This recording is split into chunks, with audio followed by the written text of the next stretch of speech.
நண்பர்கள் அனைவருக்கும் வணக்கம். இது வந்து ஆக்சுவலாக பார்த்திங்கன்னா கிழக்கு தென்கிழக்கில் படிக்கட்டு. இந்த படிக்கட்டு போடையில் இது மாதிரி கேன்டிலீவர்னு சொல்லுது. இது தொடாமல் அமைக்கணும். இது தொடாமல் இது போன்ற அமைப்பில் தான் நம்ம நிச்சயமாக கட்டணும். இதுதான் கேன்டிலீவர்னு பேர். இது மேலே பிடிக்கிறதுக்கூடியும் இந்த மாதிரி குறுக்கக்கூடியும் எடுத்து செய்யலாம் நிச்சயமாக. இப்போ தொடாமல் இது மாதிரி அமைப்பில் பெல்ட்டு போட்டு எடுக்கணும். அப்போ எடுத்து சூப்பராக போடலாம்.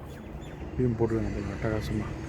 வெளியில் பாருங்கள் எப்படி இருக்கு. 6 அடிக்கு வெளியே இழுத்துடணும். பால்கனி வீடு பார்க்க சூப்பராக இருக்குது. நான் வெளியில் காம்பவுண்டில் வேலை செய்யலை. காம்பவுண்ட் கட்டி அதுக்கப்புறம் அதை மண் அடித்து சரி பண்ணிட்டு தான் இது சரி பண்ண முடியும். ஆனால் படி போடல எப்பயுமே இது மாதிரி கேன்டிலீவரில் போடணும். தென்கிழக்கில் போடல ஆன்டி கிளாக் வாய்ஸில் தான் படி ஏறணும். அப்போ அதுதான் சிறப்பான விஷயமா இருக்கும். பார்க்க தொடாமல் அமைச்சிருக்காங்க பாருங்கள். கேப் போட்டுருக்காங்க பாருங்கள். இது மாதிரி ஆன்டி கிளாக் வாய்ஸில் படி அமைக்க தான் சிறப்பான விஷயம். இப்போ இந்த கிச்சன் இருக்குன்னா இந்த பீமை கிச்சன்லேருந்து வெளியே இழுத்துக்கணும்.